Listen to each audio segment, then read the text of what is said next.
13-2 was a completely different game to what 13 had been, and this is notable in many different ways. First off though, Square Enix weren't the actual only company in developing this game. They enlisted the help of fellow JRPG Japanese based developers Tri-Ace in order to help balance out the game, as well as focus their own resources as well on the future of the series going forward.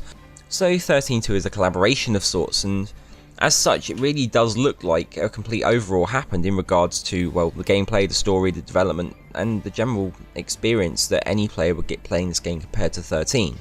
The theme of time overall is actually completely represented differently here as well. Whereas in 13, obviously we had the haste and rush of the characters getting through the game story as quickly as possible, 13-2 is far more relaxed, with a more time travel aspect added to the overall story. This means that you're not ever under any pressure to get anywhere, and you can relax and go at your own pace.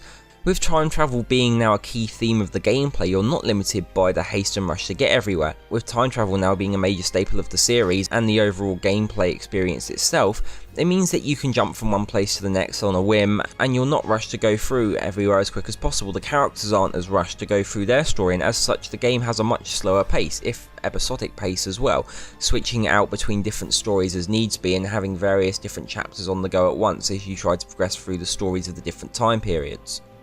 While Final Fantasy XIII was a sci-fi, 13-2 is a complete jump into fantasy. There's a complete tonal shift for this game. As such, once again, it also adheres to the theme of transformation that they wanted to have the entire series to go through. It's not just an aesthetic look that goes from the completely construction-built world of Final Fantasy XIII with its more sci-fi aspects and big, sprawling town worlds. In Final Fantasy XIII-2, we have big, desolate areas that border on the apocalypse, simply because we know the tragedy that's going to happen later on in the future, thanks to the time travel elements, and you regularly jump in and out of places post and pre-destruction, which is nice for an aesthetic change, but it also means the game is constantly walking a fine line between showing all the destruction and really getting a bit too far into the fantasy while trying to retain some realism that Final Fantasy XIII had first had. Not to be content with an aesthetic transformation though, we actually have our main characters transform too. In this case, our main characters for the game are Sarah, returning from the first game now out of her crystal, and a new character introduced called Noel Christ, who's actually from the future and the last human on Earth. The game, however, is still bookended at the start and end through DLC, with Lightning, who continues to be the series' overarching character, but in her least playable role of any game in the series. Time flows without pause. In a world where I no longer exist, the future is about to change. Sarah, the truth still survives, but only you remember it. You want her? Then you'll have to go through me! I saw you in my dream. Yeah, save it for later. So the story of 13-2 is heavily non-linear. In fact, it's almost like a TV show. The actual developers intended this to be the case, and it really does feel like it. You go around from different time periods, jumping in and out of different stories and seeing different characters, different locations, some of which return from 13, and others which are completely brand new. But most importantly than that, you get to experience these different locations from different time periods as well, meaning that every time you go to a different time period, you'll see a different aesthetic, and you'll either continue the story or you'll start a new one. Characters and motives change between time periods, and everything is rather interesting as you jump in and out between different stories, and it means that you can jump in and out into the story at will as well, with a nice little recap of what happens if you leave the game for long periods of time. Ironically, the ending of the game also features a lovely little to be continued moment on its ending cliffhanger, but that wasn't intended by the developers as such, and it was added by the animators of the cutscene and slightly mistranslated from its Japanese variant to be more of a to be continued, as opposed to the original Japanese more stating that it was to be continued by a new generation of people, and any hint to a to be continued was purely for Lightning's DLC, which came along later. While you can say that the original characters of 13 passed the torch to the new characters of 13-2, the characters in the game have a sense of the passing of the torch element to them, with Lightning passing on her wishes and hopes to Noel, who is essentially embodiment of Lightning's will throughout the game with Sarah, and Snow and everyone else putting their hopes and dreams of a new bright future onto Sarah as well. It makes for an interesting translation as well from the original game, where the characters were generally viewed as problematic and, well, terrorists for the most part by the general people. Everything is now changed and your characters are actually respected, which means that throughout the towns you're always seen to and loved, although obviously once out of your time as well, until you've actually done something you're seen as strangers. But it allows for making of new characters and relationships as well, as opposed to just having your reputation precede you like in 13 and not really allowing you to interact at all.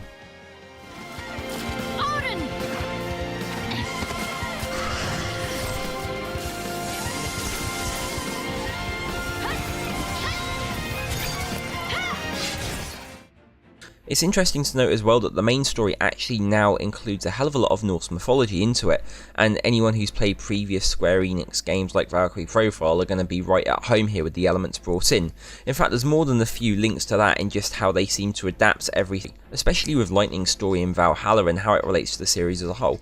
It's a lovely little blend, and of all the different mythologies that work their way into 13-2's fantasy aesthetic, Norse is perhaps the most strongest. While I've already mentioned that the new worlds featured in Final Fantasy XIII-2 do actually have a brand new fantastical aspect to them, there is also a much bigger hint of surrealism as you go later on through the game, and this is where it really starts to tip the scales in relation to how far it wants to diverge from what 13 first did with its own architecture and structure. The later academia levels in 13 look completely mad and absolutely crazy as hell in some places, and then again elements of this were intended by the developers as they've said in their own artwork. As such, I do actually feel like this is slightly out of place compared to the rest of the story, and while there are elements of this later on in the game as well, I find it in the worlds where it's most daunting. In areas of the game like the Historia Crux, where I feel like a more surrealist way of representing time was necessary, in actual worlds that you traverse this seems rather out of place, and it's something that does make the tonal shift of fantasy even more crazy as it goes into pure out fantastical as opposed to just a nice fantasy balance of that and sci-fi.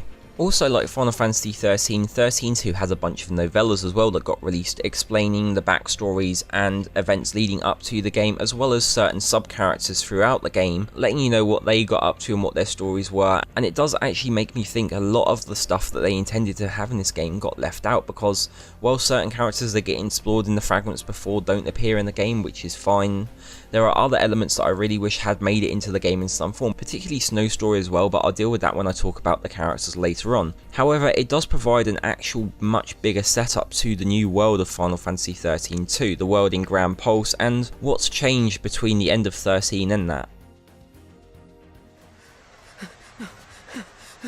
You'll why? I saw death.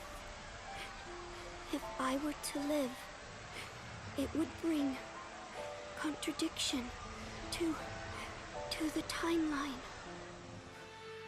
For the sake of those of you who haven't actually had the chance to play the game, I will make an attempt of summing up the majority of the story of what goes on. Interestingly enough, the first thing it does is retcon the ending of Final Fantasy XIII by writing out Lightning from the main story straight away, disappearing at the start into a cloud of black smoke, and no one actually seems to remember what happened to her, with the exception of Sarah, who knows that something went wrong and something isn't right.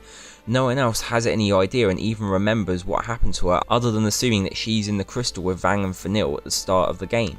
However, she's actually whisked away to Valhalla, where she is enlisted by the goddess Etro, now making a full narrative present in the series, and actually revealed later on that she was responsible for them magically transforming back from their crystal lassie state earlier on at the end of Final Fantasy XIII. This is what causes the big flux in the time and makes the end of 13 a singular point that actually causes the destruction of time in the universe, letting the chaos spill in and starting to put everything out of whack. This whole incident is what comes from saving the characters at the end of 13, but that's once again getting off track.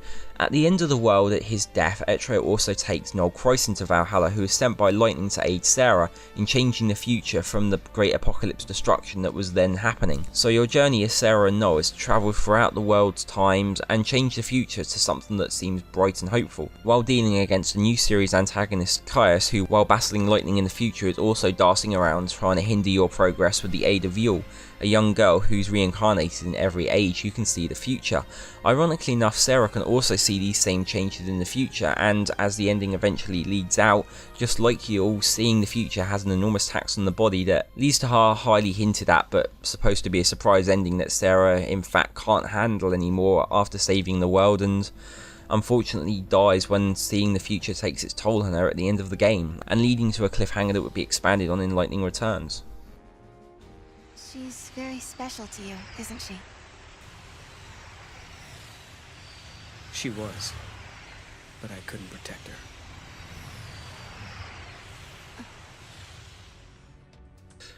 The gameplay of 13-2 is nothing more than a complete expansion on what came from 13. Nothing is really reinvented here, but it's highly optimised and made a lot more open and friendly from what it was in 13, which in itself is nothing but a good thing.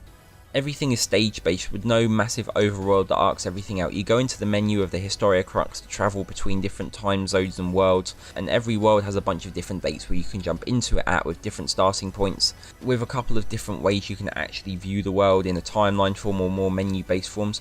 So it's actually rather intuitive. The game is rather small anyway compared to 13, especially with the scope of the game. Environment wise there's a lot less here, but it's done so well that you barely notice, and the journey will last you just as long going through it. But being a time travel based game where everything is open to you, your actual play time because of this structure is purely dependent on how much you want to explore, as opposed to being forced to constantly go forward as you are in 13. Also switching up from what happened in 13, you're not just doing battles. Obviously exploration now plays a big part in it, and chocobos make their way into the game much earlier to allow you to get around the bigger environments of the game. But there's also puzzles as well when it comes to retrieving the artifacts. You'll find yourself with different puzzles to go through at different points that will involve either working on clock-based structures that again feature the hint of times. These puzzles, while not hard, perhaps with the exception of the later clock puzzles, are a nice little diversion from the game as well, and it is nice to know that they did do a couple of little switches up here and there, as well as little extra games as well, with the addition of serendipity later on in the game, which is something akin to the gold saucer from Final Fantasy VII, and something I would have liked 13 to have had, as I previously mentioned. Thankfully now it does here, and it does actually get expanded on as well with Saz's later DLC.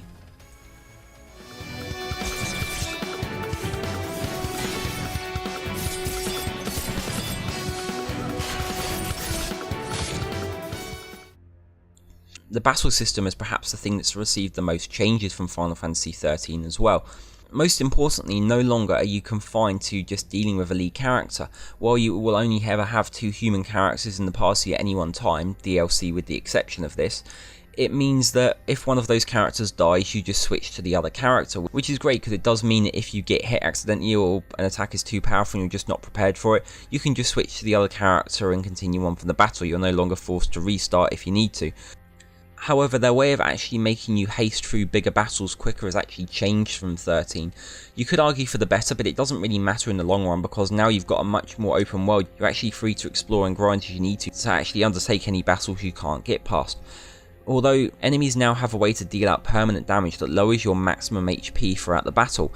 This can only be cured with items if you choose to use them, but it means that the longer the battle goes on, the less your maximum HP is going to become, and so you're actually going to find yourself restricted in how you can survive. Obviously you can use the items to get around this, or it just indicates that perhaps you should rethink your strategy and maybe come again later when you're a little bit more powerful. Now going into battles as well, when enemies appear on the field, you actually have the mod counter that allows you to see when the battle is about to begin. Going from green to orange to red, it lets you know how long you either have before being drawn into a battle, or allowing you to take the initiative and attack the monsters yourselves. Attacking them when it's still in green allows you to get a preemptive strike and get into the battle with a little bit of extra time. However, you can take a more proactive approach as well. If you choose to attack the enemies before they touch you, you can go into the battle with a preemptive strike, giving you more time to react. On the battlefield as well, NPCs that wander around will actually react to the monsters. Military will fight them, or civilians will run away. However, it makes no difference once you're actually in the battle. All you'll ever see is your 2 main characters and whatever monsters you bring into the battle with you to fight them. No NPC, with the exception of Snow, who is actually a guest character later on, makes any impact in the battles whatsoever from what you see on the field. Also, entering into battles does actually reference the original Final Fantasy games, unlike 13, where the monsters don't appear on the field either time, but randomly jump in as well, with the mod counter popping up at the same time. So it adds a slight randomness to it, because you never know what monster's going to show up, and rare monsters that are perhaps far more powerful than you should be taking on at that time always appear as a portal, leaving them a mystery, as opposed to appearing as the actual enemy you encounter, which general enemies will do.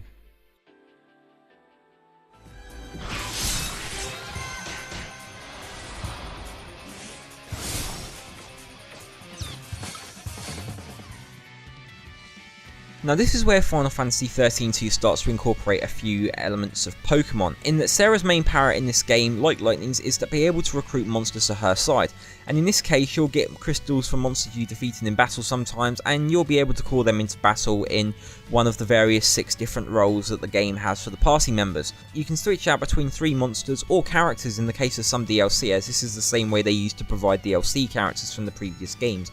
You can get Lightning, Staz, Snow and other few little extras as well through DLC, or just some side quests in the game to get monsters like Odin and a few others. It's quite clever in that it keeps the party and the story about 2 main people, but it allows you to customise your gameplay style even more by having a wealth of monsters that you can choose, recruit and grow. Each monster has its own crystarium, and while not nearly as detailed as our main characters, you can raise them up to have different stats and feed them different items so that you can customise them to a degree. Of course, if you've also got a guide as well, you can exploit the game even more by picking monsters at the start of the game that you can really make overpowered. Monsters like this Dragoon really break the game early on once you can get them. And of course the Chocobos are the ultimate endgame monsters in most cases that can just be your go-to wipe the floor of everything, especially the green, silver and gold ones.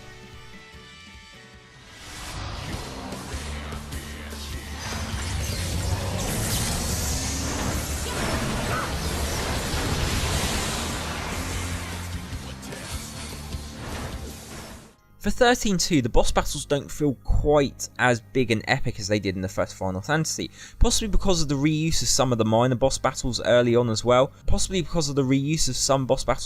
but that's not to say there aren't some standout boss battles. Caius is always a treat despite the fact that as a regular human he's not much in the terms of scale for a boss, but then when you get bosses like the Proto-Falsi Adam that actually requires some tactics and a little bit of experimentation as well, it adds a bit of a unique twist to some of the boss battles we get. And it's nice that later on in the game in Academia you start to get boss battles that involve more than one monster, so you have to switch up your tactics as well, or decide which monster you want to focus on first with different strategies. Every timeline you visit ultimately has its own boss, and it's generally themed to the area you're going to, whether it's a unique monster or something based on an element of the story overall. I personally don't feel like they did quite enough with the bosses in this game, but given the inclusion of cinematic actions and other elements in the game, it's not hard to see that they did still make the effort, and it's just one of many things that try to make something epic as opposed to one big epic encounter. On the plus side, unlike Final Fantasy XIII, the bosses in this game do not nearly go on as long, and thanks to them making it open for you to grind at will, bosses, even if they are taking a little bit longer than desired, you can easily come back to later on. You can easily pop off into a different timeline and come back later when you might just be able to wipe the floor with the boss and continue down that timeline. While XIII-2 shares a few of the death conditions for battle, it's a lot more open in Final Fantasy XIII-2. While you can die at any time, it doesn't matter if your main lead character dies, you'll just switch to Sarah if Noel dies and vice versa, as opposed to ending if your main party leader dies, which is nice. You can still restart battles anytime, but overall, aside from a few times for special conditions here and there, the game feels a lot more open. It feels like it wants you to have a bigger chance. Obviously, with the enemies able to actually whittle down your maximum HP during battle, you're generally shown early on if you're in a battle you should be able to win or not. So overall, you shouldn't really need to die too often. You should be able to restart and run away when necessary if you know you can't win a battle. And so dying in this game, like 13, isn't the biggest setback, but it's not nearly the lesson in frustration due to, again, the freedom that you're given to grind in this game. Something that doesn't belong. Yeah. I think this is an artifact. The shop system in the game has actually received quite an overhaul since Final Fantasy XIII, and for good reason. Many fans were disappointed with the fact that because there were no actual towns you explored in 13, shopping was reduced to menus at save points, and that was about the only time you really had to shop. You'd have a list of shops to go to, but beyond that there wasn't really much you could do. In XIII-2, while not a major overhaul, shops were actually present in the form of Chocolina, a strange lady who appears to have the ability to time travel and almost appears in every location you go to with new items and weapons you can buy from her. While there's a lot of mystery surrounding her that isn't really explained until the DLC, only that she wants to help you and that she's happy to provide things, well, at a cost anyway. Chocolina is something of an upgrade from 13, even if there isn't the wondrous diversity of what you'd expect from other Final Fantasy games. It's definitely a step up from Final Fantasy XIII, and by having an actual character who operates as the front end of the shop menu system, it's a little bit more intriguing and a little bit more interactive than what we came from the menu-based shops before. And for that reason, I'm certainly happy for Chocolina's inclusion. Even if she wasn't major to the plot in any way whatsoever, it's still nice to have an actual character, and Chocolina goes slightly above and beyond that, which is great. Chocopocolina! Welcome, get your traveling products here at Chocolina's Emporium. The beauty's all mine, but the products can be yours, but only if you show me the money. This might be a once-in-a-lifetime choco-amazing opportunity, so don't miss out. When it comes to weapons in the game, however, unlike 13, the game itself is far more open and a lot more simplistic. Weapons can just be purchased from Chocolina or found while wandering around the world, and you don't actually have to commit to one in order to upgrade it all the way. While you have the option to upgrade, and if you want to get the ultimate weapons in the game, there are actually weapons you'll have to upgrade. Most weapons' advanced levels can just be purchased later on in the game, and this is the same for both DLC weapons and normal weapons you find. It gives you a bigger ability to actually experiment with how you want to play, setting up how each character grows and how you want to make them grow in order to have what kind of gameplay you want to use. You can switch their weapons out on the fly as you need to between battles with no worry that upgrading one means the materials are almost forever gone or requires a load of more hours grinding in order to get more materials because you've wasted them on a new weapon you didn't know if you were ultimately going to use or not. It's a lot more open, it's a lot more fun, and it allows for a lot more variation, especially with what the monster summoning allows for. It actually just gives you the openness that 13 really lacks when it comes to weapons. You don't have to commit to one, and that's the best thing about it. Of course, this means when compared to 13, weapons you find early on can still be a lot more helpful later on in the game. While most of them just have more advanced forms that you can either upgrade to earlier on or buy later on, you can come back to them with their different stats and use them as you need to. Basically overall, with the limited set of weapons that each character got in 13, the minute you've decided on one, the others are pretty much redundant. 13.2 avoids that completely.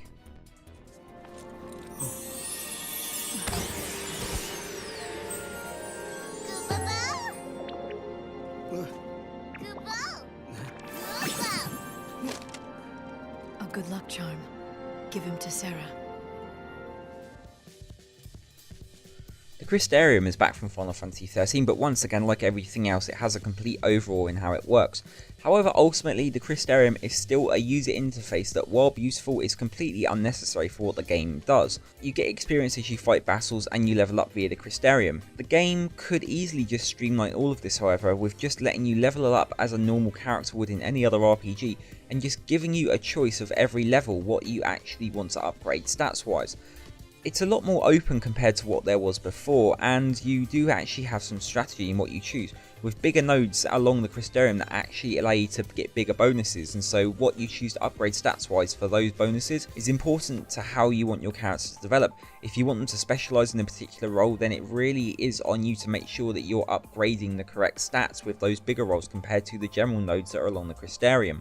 But other than that, there's still so much linearity to the Crystarium overall that it's pointless in having such a big user interface for it.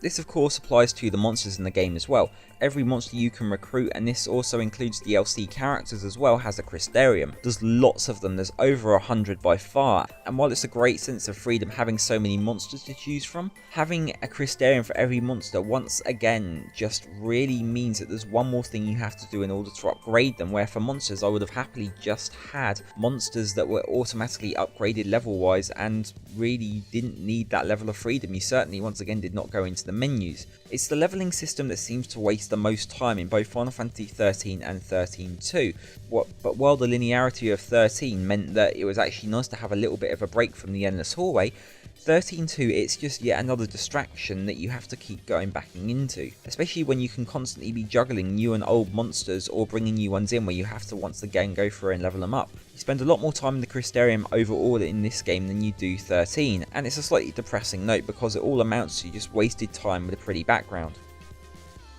What? The monster turned into crystal.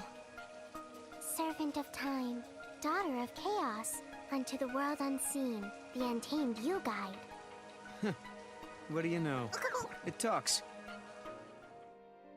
The whole of 13.2 relies around the gathering of artifacts, which is how you open the portals to jump from one place to the next. There's hundreds of artifacts in the game, and every one opens something in most cases, and while many of them open special portals, or at least go towards opening portals, with most portals requiring far more than one, there are actually many side quest artifacts that really don't do anything other than going towards the grand total of completing the game. It essentially feels like the old N64 adventure games, where there are so many things to do and it becomes something of a giant collectathon. doing a quest to get an artifact in different world, and while some of these quests actually lead to very interesting things happening, including a few places that are completely optional for the main story that you may actually only go and visit if you're partaking on a side quest. The inclusion of Saz and Odin in the game are completely optional and you can completely miss them on your first run through, but while it only really alludes to Saz's DLC heavy presence, the artifacts themselves are just essentially another visual system like the Crystarium of really saying, well, that's another side quest done.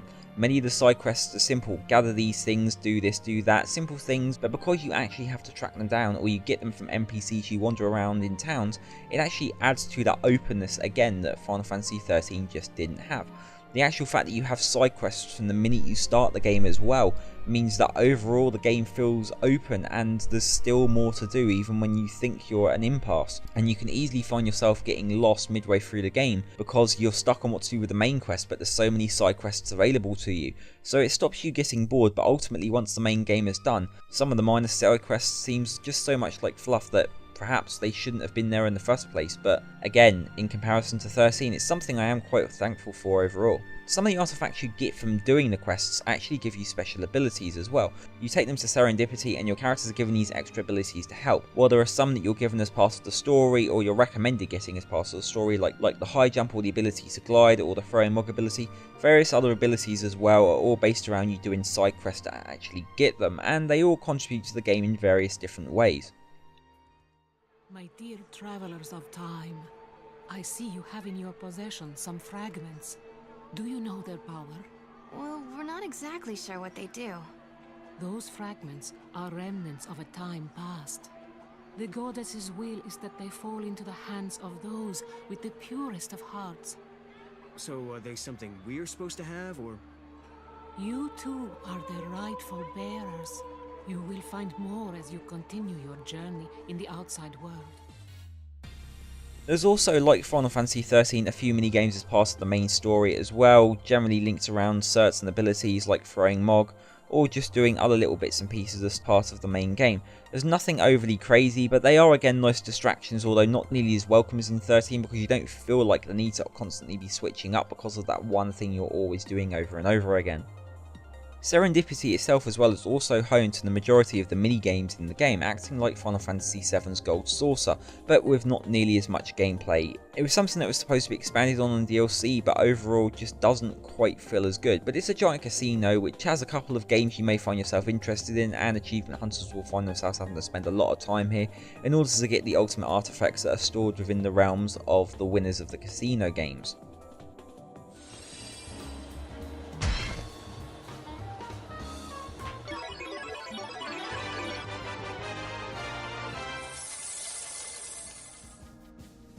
While not essentially a mini-game in itself, I do want to point out the return of Grand Pulse is actually something that's done completely differently in Final Fantasy XIII-2 to how it is in Final Fantasy XIII. In both games, it's an area that is extremely vast and has a lot more to do in it than most of the rest of the game combined. In the case of XIII-2, it's actually a much smaller area, but it's something that's essentially quadrupled 4 times over because of your ability once you've done the main story quest to actually control the weather. This results in making the landscape change drastically, as well as changing the strengths and the rareness of the enemies that will appear. The special enemies hidden all around as well, and if you want to explore it all, you'll need to get chocobos. Chocobos make a return again from 13, but this time they're available in most levels as a way to get around.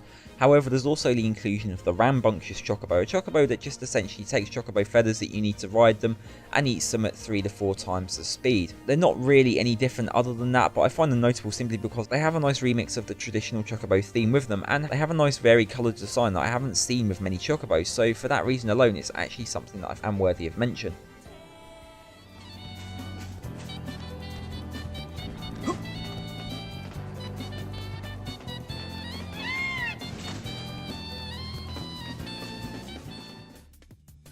So let's talk about the DLC for this game as well, because Final Fantasy XIII-2 was the first time that Square decided we were going to have DLC as part of a game. Final Fantasy XIII had no DLC as they viewed it as a complete story, but DLC for XIII-2 actually works on expanding what happens post the end of the game, which, spoilers territories, actually deals with the eventual death of Sarah at the end of the story. It sums up what happened to Lightning and what Lightning does following the death of Sarah, as well as catching up with Saz, adding a coliseum of monsters that honour all the past Final Fantasy history, and having various outfits, some of which cross over with other games as well. So there's actually a lot going on here, and in this respect it's actually quite experimental for Square Enix to really throw everything at the game and see what sticks. Now I will say that with the story DLCs there's actually quite a lot of disappointment. Lightning's DLC by far is actually quite the most disappointing for me. It's essentially just 2 battles that you have to repeat over and over again because you can still level up by losing them, and you have to just get stronger and stronger until you can defeat both bosses, both forms of Chaos that you have to take down. The game plays slightly differently to how the regular combat in 13-2 does, but it's more fluff because the story itself would be less than 15 minutes if it wasn't for the fact you're forced to constantly redo the same battle over and over again. It's a lesson in tenaciousness, and I really don't like it or enjoy it. Saz's DLC on the other hand is something that is a bit more intriguing. It explains how Saz ends up at the end of the game there to help you despite showing no signs of being able to time travel in the small little hint you get other than the fact he's lost. He appears with Daj at Serendipity and has to do a bunch of casino based games in order to progress through his story. You also through this get to find out about Chocolina as well, who's actually the chocobo that Saz gave Daj his son, and it actually wished it was able to help, and its wish was granted in the form of being able to turn into Chocolina, our favourite Final Fantasy time travelling shopkeeper. It's about as crazy as it sounds, but it's actually rather interesting and a little bit of fun, and if anything, Saz being such a downbeat character, possibly having one of the most serious stories throughout the entire trilogy, it's nice to have someone who's a bit crazy to play off of. It works as a nice balance. While you only spend a small portion of the amount of time there in the main story, the Colosseum is something that has kept getting expanded on over and over. Every so often one of the main characters from Final Fantasy XIII or other major NPCs were added in the Colosseum to fight, with Lightning and Stowe having small little story aspects and cutscenes added for them as well, and a few past monsters from the various Final Fantasy history. Monsters like the Omega Weapon, Gilgamesh and Ultros, and of all of these, Ultros is clearly the best battle and one of the funniest things they've added. So much so that I wish they'd stick him in so many other games because he's done perfectly, and it's one of the few times they've actually honoured Final Fantasy games in a way that they've actually updated the monster, and unlike Mog and the voice transition from Moogles, they've actually done something with Ultros that is absolutely hilarious and really fun to play, and make downloading him to fight an experience that is certainly worth doing, or at least watching on YouTube. What a pretty little girl! I do like 'em pretty! But look at this boy! He's even prettier! What? Back off! I'm joking! You thought I was serious? I hate muscleheads like you! Most of the DLCs as well for the Colosseum come with something else you can unlock from doing it, generally that version of the character as someone you can summon like any other monster. However, the battles themselves are extremely challenging for that reason, and while you might find yourself having some trouble here and there with them, most of the battles are pretty easy for the main characters, while it's the big monsters that will really give you the biggest challenge. Although again, the battles of 13-2 aren't the most challenging of the series by far, and it's certainly easier than everything that was in 13. What? You! My introduction! I can't believe you ruined it! Sorry, got bored of waiting. You'll pay for that! Prepare to be thrashed, for you face the mighty Gilgamesh! You're the guy that collects weapons? I got a fist for you right here! The vast majority of Final Fantasy XIII-2's DLC, however, is in downloadable costumes, and this is where Square Enix have really branched out in trying to experiment, because not only do we have costumes that are obviously based off of certain job classes, other themes, and retroactively looking back at the series' best traits in order to create something that really brings out the nostalgia in the gamer, we've also got licensed costumes, and some of these range from free costumes like the AK-48B costume for Sarah, or some that are paid and just made to time with other stuff like Ezio's Assassin's Creed uniform for Null, or the Mass Effect uniforms. It's quite a lot of DLC here, and while it just reinforces that they really were just throwing everything at the players to see what would stick when it comes to DLC, there's a lot of fan service here, not least in which is the amount of costumes that generally reduce the amount of clothing Sarah wears. It's completely insane and somewhat out of place for what I'd normally expect in a Final Fantasy game, but given the series' later direction, I suppose it was only testing the water for what they could really get away with and how much people would accept, and for the most part, gamers will accept quite a lot when it comes to sexualising your game's characters.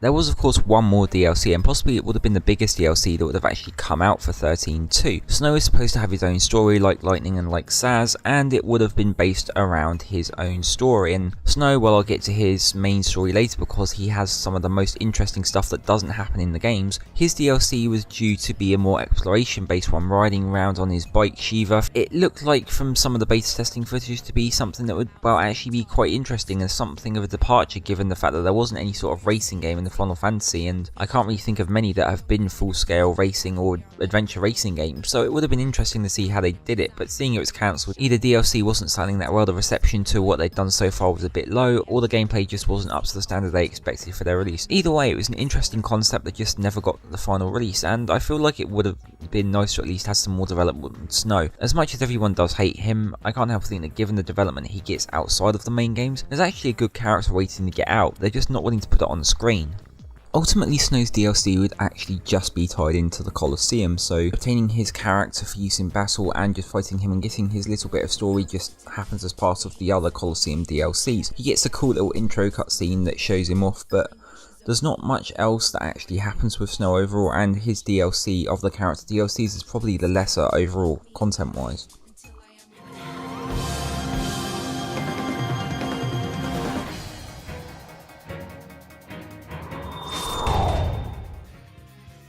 The hallway game design from 13 is now gone, with everything now mixed up across the various timelines. It makes everything so much more fun now that the game isn't pushing you through environments at the game's own pace, but you're free to go through the environments at your own pace, which breaks up everything rather nicely, and you're able to quickly jump in and out of every area you want to go that you've unlocked. You can go back to anywhere at any time with the exception of a few tiny areas, and it makes for an overall much user-friendly experience now that you're not forced down one long hallway. There's always more than one path to get around an area, and backtracking is heavily incentivized with the amount of artifacts that are available throughout the game. You're intended to go everywhere. While the general story quest levels generally involve a go here, do this kind of structure, it's more the optional areas that have a more puzzle-like feel to them. There can actually be proper puzzles in order to find out what you're actually supposed to do in a level. Sometimes clues are cryptic, other times they're on your face but involve some sort of hard battle trial, but most of the time it does require still a lot of wandering around. It reinforces the exploration-based nature of this game, and I can imagine that all in the later levels really annoys some people, but by that point it's not really part of the story, and if you're choosing to do this, it is because you're choosing to do a side quest. Thankfully the side quests are for the most part actually quite interesting. Things like Saz and Odin's side quests in the game, to really see what's going on with them, are fairly fun to do and really gel with some of the later levels that involve artifacts trapped that require a bit of exploration, and certainly does give a little bit of a break from the crazy semi-platformer hell that is the final Academia level later on. Something that really feels completely different from most of what Final Fantasy XIII-2 had done up to that point, and it is a welcome relief, if only because it does actually tell you, look, go and find some traversal based skills before you attempt this. But it's just more diversity, and it just shows that even throughout the entire game they're still throwing more things to see what sticks at you. It's not just in the DLC, it's in the gameplay as well. They want to experiment, they want to see what players actually want. Each level has some sort of theme or design that allows a completely different kind of structural gameplay to it, which means that they can just pull the feedback and see what works overall and put it in towards future games. I'm not against this. 13-2 is just as experimental as 13 was. However, it really feels like with 13-2 they're not entirely sure what is the most popular thing they've done, and they just want players to experiment themselves and find out so they can make the games we want in the future. It is 500 AF, and the crystal pillar that supports Cocoon is starting to crumble. The people of Academia have been evacuated to the new Cocoon. Now all that remains is to launch the Ark into the sky. It is the moment of reckoning. Destruction and rebirth hang in the balance. Two futures, two possibilities, and a battle to determine the fate of the world. Because of how the game operates, having multiple different timelines and multiple different areas, environments are incredibly varied, and every environment in the game has at least one other time zone you can go to, with some having up to 4. It means that while you'll see a level the first time you go there, the next time you go there at a different timeline, you'll generally have at the very least a different weather effect going on, or at least something would have changed to change the scenery drastically. Either it can be before or after the apocalypse in several different timelines, or during winter, during summer, before people were living there, after people were living there, before monsters took over, and etc. It means that everything is ultimately very varied, and it's great for replaying because you're always seeing new areas and you get to see how everything changes over time. But more importantly than that, it also highlights just how small the game actually is. While everything feels new, some areas are still based on remnants of data and level design from 13, and adding multiple time zones for each level ultimately allows the game to be made bigger with very little art on top. It's a game that shows off having lots of depth and lots of level design and, well, lots of environmental freedom. It shows how much lesser the game had budget-wise compared to the first 13, and yet it shows off how it based everything on what came before. Everything is made with a core set of levels and everything is just built on top of them to give you your different time zones. Overall, the inclusion and the concept of time in the game allows for so many extras to be added very cheaply, which means that unlike 13 we have so much extra to do at the expense of very little code time. It's an optimally made game, which is fantastic because it not only saves the company money making the game, meaning that we're more likely to see future sequels and future games like this that are not only of high quality but are made in such a fashion that even a smaller amount of sales, in fact 13-2 barely has half the amount of sales that 13 did, it allows a game to still be a profit. And, well, for situations like this it's great because it shows how they learnt from the development of Final Fantasy XIII.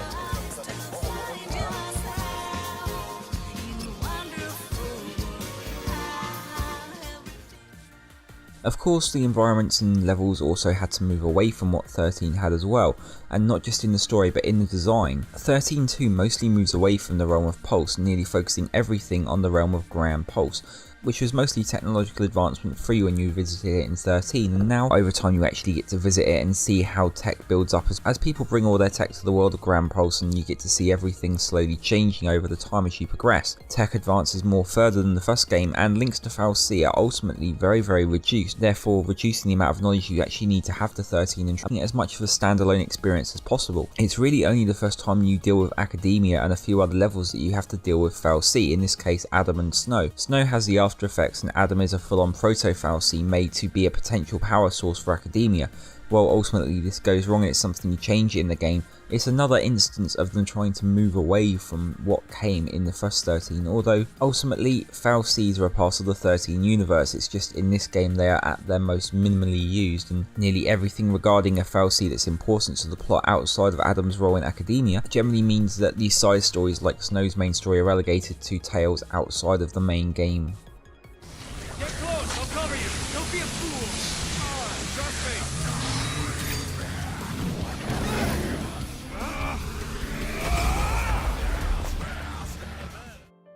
Moving away from what Final Fantasy normally does as well, Final Fantasy XIII-2 also has multiple endings. While in your first playthrough of the game, you're only ever likely to get a chance to see one of them, and that is if Sarah decides to stay in a dream world where she could be happy, as opposed to breaking free of a dream and seeing what reality truly is. You'll only really see the main ending of the game. However, on completion of the main game, you're given an artifact that allows you to change history. This is yet another reason to actually go back through the levels and try and discover all the alternate histories you can potentially make in all the ultimate timelines. And while some of them are rather interesting, in particular one that involves the whole potential narrative of the game changing if they'd expanded it on, where Snow ends up travelling with Sarah and Hope ends up travelling with Noel, in an ending that actually would have been rather interesting in a kind of alternate universe DLC had they chosen to actually go along with it.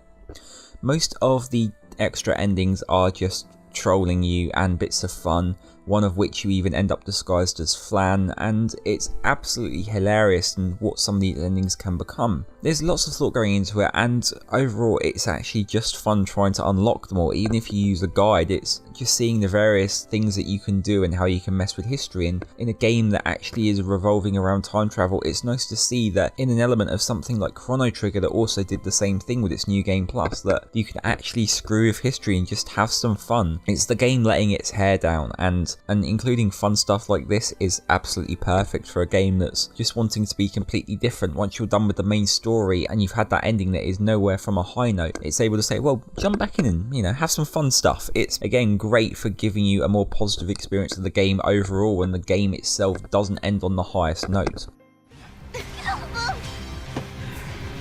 How come you guys get to do all the fun stuff? I'll fill you in on what you missed when we get back. So stay safe and stay alive. Yeah. There's no stopping you, is there? Go on then. Compared to the first 13 game, 13-2's localization is a whole nother story in how good it actually is compared to the first game. A lot of the stupidity of extra translation on some of the English lyrics words, and trying to make the localization a lot more understandable to people who've played both the English and Japanese versions, it makes a lot more sense than it did in the first game. Having said that, it still has to honour everything that came in 13, so the staples and things like renaming of conventions in the battle system, like from attack to commando, etc., all have to follow through and remain consistent from 13. It's a bit of a letdown, but obviously once you've already set something in motion, you kind of have to stay with it, otherwise the system just becomes even more unrecognisable from its original iteration. So the flaws with 13-2's localization when it comes to the gameplay systems are 13's flaws, and therefore they've already been dealt with in the first review. The new stuff that gets localized makes a lot more sense and is generally fine when it comes to things like the monster collection system and tropes like that. There's a few retranslations here and there, but they all seek to make the game more understandable, unlike what they did in 13, and I personally find it a lot more refreshing overall that the game mechanics, despite me not liking them, are actually explained a lot better and a lot easier to pick up and use. Of course, being a part of the 13 universe, 13-2 actually seeks to expand in moving into the fantasy domain from its original sci-fi. The world itself is actually expanded and the scope of the universe is expanded within the game. However, it seeks to actually kind of take a step back from what 13 did. When it comes to FFXII and l'Cie, there's actually very little within the game itself. Snow is a l'Cie and FFXIIs are mentioned throughout the game, but without playing 13, there's very little reference to them and you're not going to have much context for what these things actually mean. Once again, it's a bit weird because the game does a good job of explaining all its new stuff, but does a very poor job of actually explaining the stuff introduced in the 13 universe that's only a minority in 13-2's. Grand Pulse and Cocoon are another thing that's not really explored more if you're a new player to the game. Some people have actually just gone into 13-2 on their own without playing 13. While you have a data log that can explain all this stuff, again it would be nice to have some sort of pickup to these things. There's more references here and there and you can kind of work on what's going on, but overall the game doesn't really explain what went on in 13 because it doesn't actually seek to deal with these worlds in the same way they were in 13.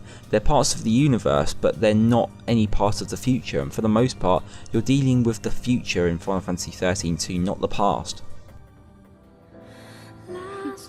A sky without Cocoon. A sky dark and ominous, stripped of hope. But we'll keep searching for a way. I know that one day the sun will rise and we'll all look up at a golden sky. And I've mentioned this already, obviously the game is now a fantasy game as opposed to a sci-fi game. So the world itself becomes a lot more Norse. There's a lot more talk about gods and fate and time travel, and everything that's new to the world artistic wise has a bit more fantastical aspects to it. Things like the Brescia ruins and redesigned areas like the Sunlift waterscape and more fantastical areas like the Historia Crux and the later Academia levels all seek to borrow from heavy fantasy as opposed to heavy sci-fi. Even when the worlds themselves are grounded in future tech, there's always much more to them that makes them seem more either neo-noir or just plain out fantastical, and overall it does the game a much bigger service, really putting that lighting engine to great use that was developed for 13 but never really got the full width and breadth of what a Final Fantasy game can contain because it limited itself to sci-fi aesthetics. And of course, if you haven't noticed this already, 13-2 really wants to honour the fact that it is a Final Fantasy XIII game. Final Fantasy XIII-2 has Moogles. One of them's actually a main character. They talk. Chocobos are front and centre. There are references to other Final Fantasy games. They're not big and they're not in your face, but they are there. The game doesn't want to forget it's a Final Fantasy game. It is fantasy. This is fantasy, not sci-fi, and so it fits more in the realm of a Final Fantasy game, and for that reason, staples that were missing from the first game are back. And it works so much better because it feels more like a Final Fantasy game. These little inclusions don't seem to do much, but having things like Moogles, which are a staple of the Final Fantasy games in general, putting them front and centre is actually the way of the game saying, we're sorry about what we did in 13, we are a Final Fantasy game, we want it to be better. And while you could argue that Moogles, or at least Mog in particular, is perhaps a badly handled character and very, very annoying, as some people have actually mentioned, whether you like Mog or not, the game is a Final Fantasy game and it has these staples, which is what it should have really, and it's stupid that it never had them before. But it really had to make the switch to fantasy to actually believably have these aspects in them, and now it does, and the game universe of 13 is all the better for them. He thought if he did, he could end Yule's cycle of rebirth. This way, all the Yules that are called back to Valhalla. The music overall for Final Fantasy XIII-2 as well is a lot better. There's a lot more diversity in the tracks. Obviously they move into more fantastic orchestrated tracks as much as 13 did, but there's more diversity, more instrumental use in them. Because there's a fantastical aspect to portray, the width and breadth of the kind of music we get is much more diverse, and it means the soundtrack of the game, if you listen to it, is absolutely fantastic to listen to because there's so much diversity there. It means there's probably a fair amount of it you won't like, but the diversity is there that it makes the soundtrack almost an everyman of a soundtrack because of the staples of time travel and the various aesthetics that you travel to throughout the game. It means there's probably something, a track or two at the very least, that you really find yourself falling in love with. This also brings us to the localization of the tracks as well, because for some reason, just like they did in 13 with redoing the tracks, well, not as extreme as that, for some reason the actual lyrics of some of the tracks for the levels in 13.2 have been removed for the Western release. Now, I like the music in 13.2, and the lyrics, while stupid and more English-like, are very endearing, and I find that lyrical tracks do tend to work better over instrumentals in general when it comes to JRPGs. I think Persona is a fantastic example of this.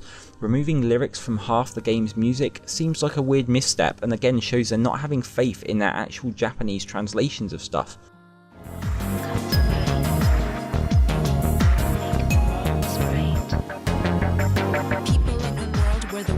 Reign. The pressures of life drive you literally insane. Don't be ashamed of your race or the place that you're from. We want our Final Fantasy games to feel Japanese, and just removing stuff like this is a real detriment to the actual game's aesthetic overall. It makes it feel slightly less Final Fantasy, or at least the evolution of what we'd like Final Fantasy to become. The Tales of series and the Persona series are showing us that this sort of music is actually liked by fans, and it has a place in the fandom, and the players overall do seem to like it, and so it's a little misstep in what generally is a much better localization compared to the first game.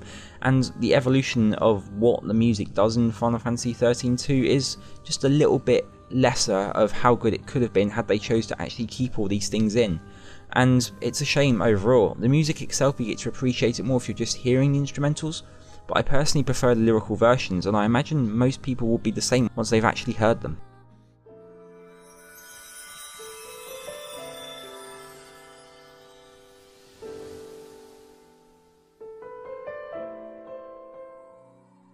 So let's round it off by talking about our characters finally, because, well, there's really not much else left to discuss except some of these characters and just how really awesome they are compared to what we got in the first game, in my opinion at least.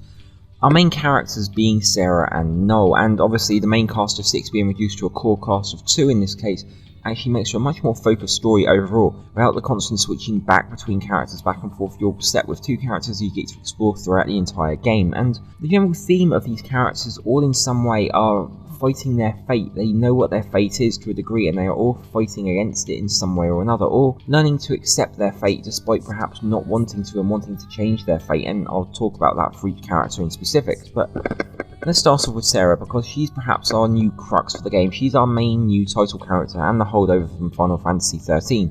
Even though we never knew much about Sarah, she's really changed as a character. She's no more the damsel in distress as she was in the first game. She's up front and centre, she can fight, she is ready, focused, and she can see the future. She can control monsters, and she knows what's coming, and she's prepared to lay down her life to actually help and change the future. She has the ability to see the future and see the changes in the timeline. And yet she's not really bogged down by perhaps being inferior to her sister. She looks up to her sister Lightning in so many ways, and it never becomes an aspect of their personality or their characters that they're jealous of one another's abilities, or in that they could do anything other than just help for the good of mankind. They really have their hearts on their sleeves, and they are happy to do their best just to help save the world, really. Sarah herself's a school teacher as opposed to Lightning being a more military-based person, and it gives her a sense of discipline and training that makes her stand apart from Lightning, and does make her a more interesting character, at least so far anyway. You could say that perhaps in that she's more simple than Lightning as well for those same reasons, but it makes for a much more better RPG about the story when you can have a character whose motivations are somewhat simple to understand, and puts her in a stark contrast to Noel. I know how it begins and how it ends. Then you should know you can't provoke me. No matter how hard you try, I'm not going to kill you. That's right. You hate to kill anyone, don't you? Noel, on the other hand, however, is a character that very few games would try, and I think very few games would actually get correct. He's a guy who is the very last human being, the last one. He's there, born at the end of days after the catastrophe has happened, and he's the very last person to pass away, and yet he has hope somehow. You wouldn't think that in a day and age where you get to see the last of humanity die around and you just find yourself wandering in the wastelands because you were the last living being. And yet, you have the hope, you want to go back and change it, and perhaps it's because of the hope that he was given, because he knows that there are people that see the future, and he knows that there are elements at work, and he truly believes that he can still make a difference, that he's pulled to Valhalla as he's destined to be. But I think it's an incredible strength of character that actually allows for a person to survive such an ordeal and keep going and actually fight for the future.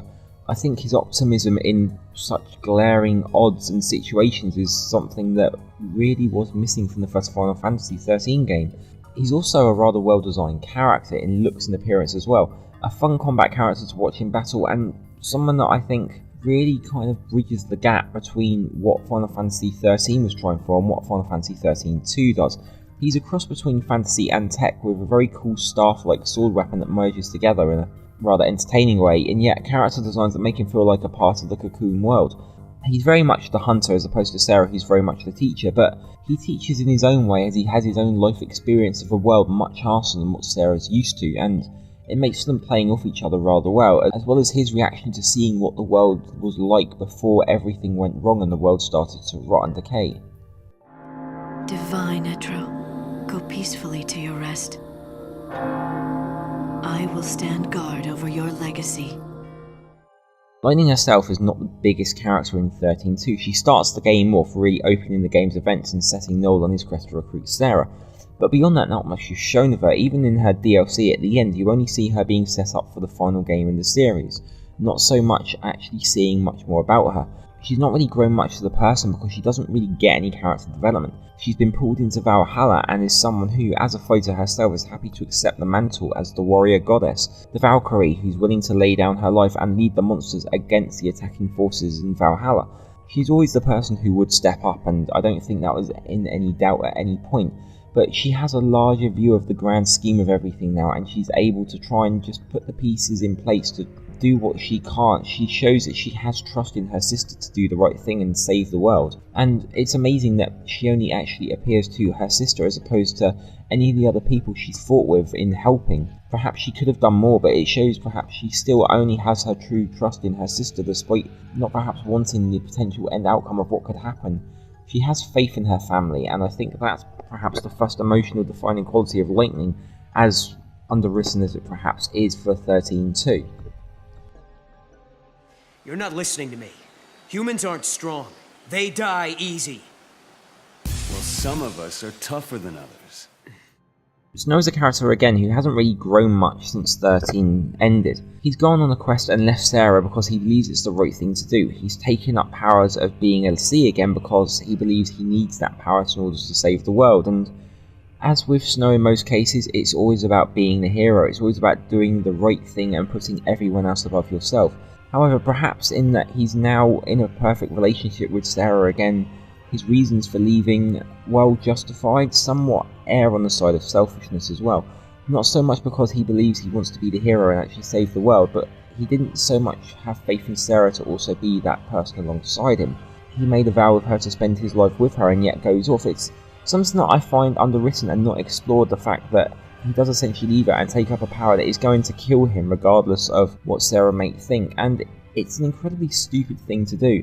And yet, how it actually happens is something the game doesn't really go into, and it makes Snow one of the most interesting characters that gets no development in XIII-2. His biggest story happens outside the game, and that's how he goes on a journey and meets a Foul Sea character who he actually spends some time with. He gets to know a Foul Sea that actually gets some character development, and yet none of it happens in the main game.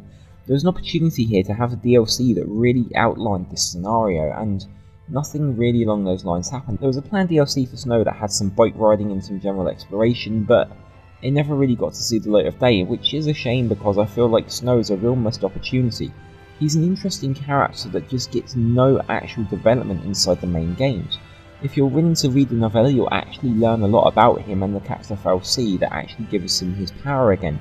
You see how they have some trust and how Snow will eventually go on to be someone who's actually trusted by the FFXII because he's willing to do the right thing over something selfish, and yet perhaps his underlying motivations, while always erring on the side of doing the right thing, it makes him actually fall foul of doing the wrong thing relationship-wise, and it's something that's going to ultimately hurt the people around him, even if it comes to saving the world because of his actions, and it's again a nice contrast that just doesn't really get explored. It wasn't just me. You should probably thank this little guy too.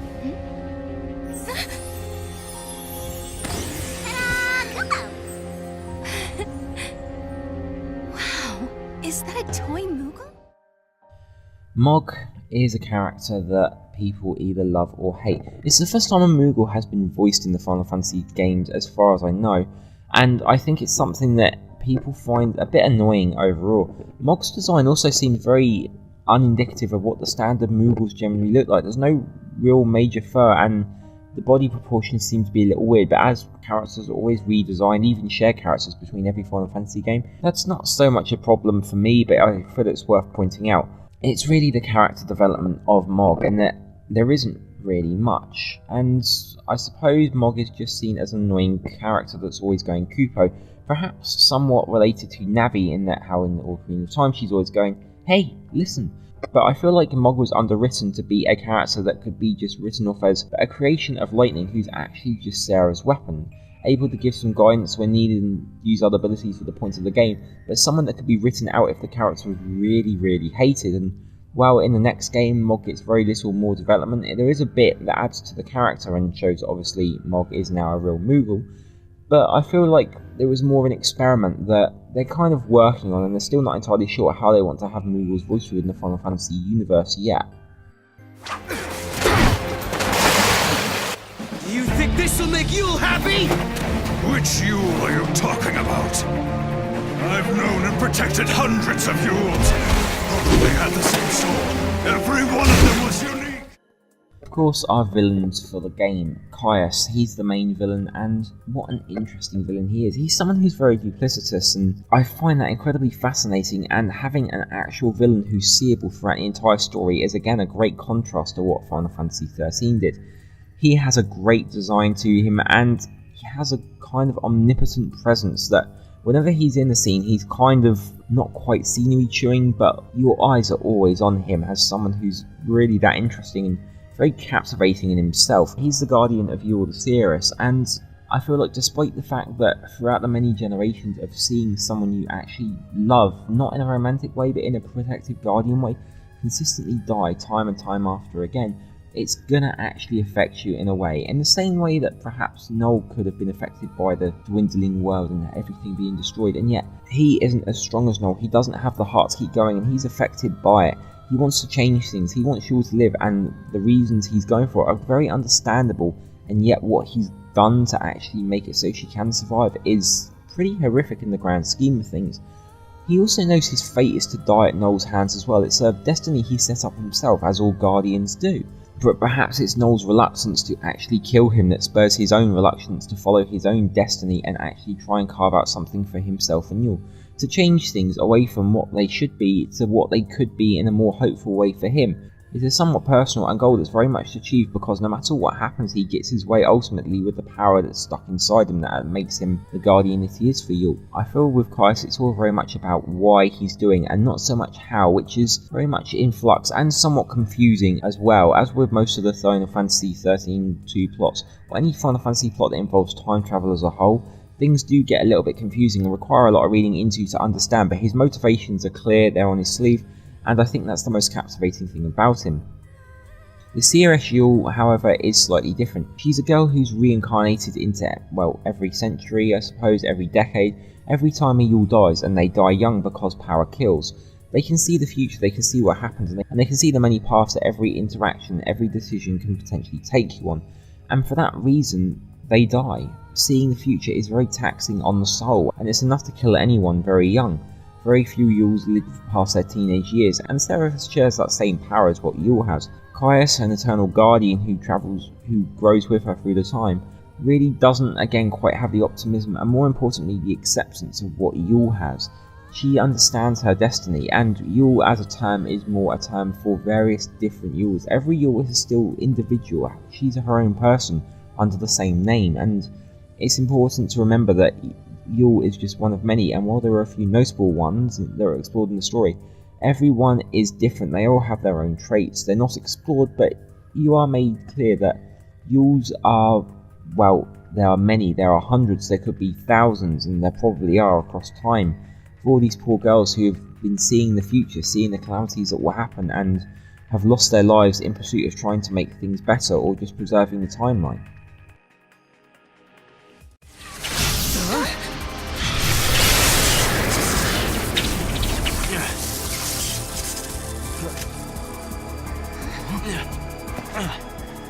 When monsters like these are cornered, they cause a space-time vortex to appear. An electromagnetic shock usually shuts them down. It's been a while, Sarah. Hope? In more supporting roles we have a few other characters, Hope perhaps the biggest because he's returning from Final Fantasy XIII as well, in a way that actually makes him, well, a lot more interesting as a character. He's grown up, he has grown, he's older, he's wiser, and he has the support of most of the human race behind him. He's been the character that steps up and really got everyone going, and he's always there. He's used his own knowledge to find a way to travel through time, only forwards, but still in a way that can help you, allowing him to support you constantly throughout the game's story. He does actually age, but because he puts himself in stasis, it allows him to travel around and see what the effects of everything that happens are. Obviously, as the time travellers, it's your job to make sure he survives each time going into stasis, and make sure that everything he creates changes the world for the better and not the worse. Overall, Hope is a much stronger character, and I think he's stronger because he has the confidence that Lightning gave him from the first game. Alyssa, being a new character of the series, is really Hope's second in command, someone you meet early on, and unfortunately someone who is very much corruptible. She is someone who I was perhaps disappointed with as a character because she seems so upbeat and so chipper. To have her succumb and actually have her manipulated, or perhaps actually persuaded into working against you, actually works in a detriment to her. I feel like more could have been done with her character, and having her written out because of what she does, even if she is perhaps a proxy for one of the secret endings as well, it's just, I feel like a waste of a character who had the potential to be interesting, as well as a great romantic subplot for Hope as well, and ultimately what happens in the future games that perhaps might not have worked out anyway. But Alyssa feels like a character who is just set up to be something great, and ultimately was a bit of a twist character, and while you can't fault them for taking the direction of the twist, ultimately it's a bit of a shame that just more wasn't done with her.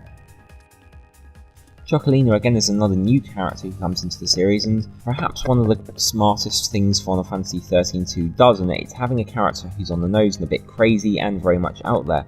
She's got the kind of charm and wit and crazy Final Fantasy madness that many Final Fantasies have in their sub-characters but are just not daring enough to explore. 13 was devoid of these types of characters, and Chocolina really does fill a big void here. She's also a grown-up human persona of Dadge's little chocobo that Saj carries around in his afro during the first game. It's not really explained during the main game, but in Saz's DLC it shows everything that's happened, and it's very, very interesting that a little chocobo was still willing to help that much that it actually begged to take on this persona.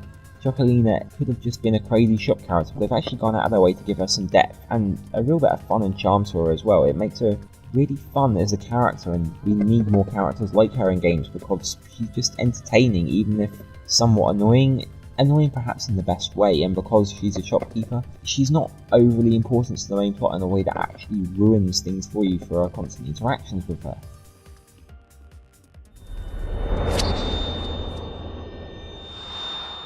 Life or death?